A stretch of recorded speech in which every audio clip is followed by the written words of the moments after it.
Same और राजा बचपन के पक्के दोस्त थे जो एक खूबसूरत जंगल के करीब एक छोटे से गांव में रहते थे। सेम अपनी ईमानदारी और मेहनत की वजह से मशहूर था, जबकि राजा अक्सर लालच में आ जाता और हमेशा अमीर बनने के शॉर्टकट ढूंढता रहता था।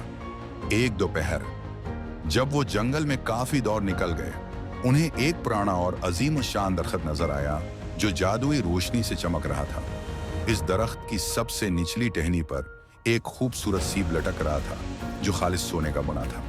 इस साइब के नीचे एक लकड़ी की तख्ती पर ये अल्फाज लिखे थे, ये फल सिर्फ उनका है जो बांट कर खाना जानते हैं। सेब ने हैरत से इस सेब को देखा और कहा, राजा, ये तो करिश्मा है, हमें उसकी हिफाजत करनी चाहिए और मिलकर फैसला करना चाहिए कि ये हमारे गांव के लिए कैसे बेहतर साबित हो सकता है। राजा ने हमें सिर तो हिला दिया, लेकिन उसके दिल में लालच ने डेरा डाल लिया था।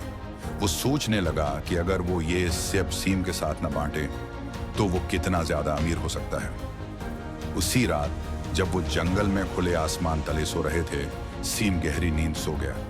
राजा, जो लालच में अंधा हो चुका था, चुपके से दरख्त की तरफ बढ़ा। मैं ये दौलत किसी और के साथ क्यों बांटूं?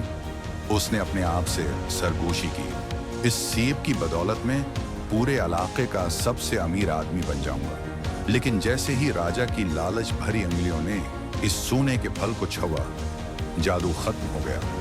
वो सोने का सेब पल भर में मिट्टी की ढेरी में बदल गया।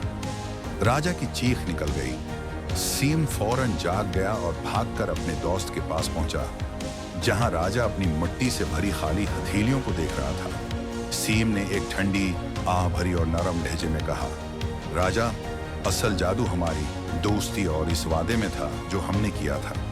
तुमने भरोसे पर लालच को तरजीह दी और देखो, एक नामत मिट्टी में बदल 7वां हिस्सा। राजा को अपनी गलती पर बहुत शर्मिंदगी हुई। उसे एहसास हुआ कि उसकी लालच ने उससे सोने से भी ज्यादा कीमती चीज छीन ली थी। जब वो दोनों खाली हाथ घर की तरफ वापस जा रहे थे, राजा ने सीम से वादा किया कि वो फिर कभी लालच को अपने रास्ते में नहीं आने देगा।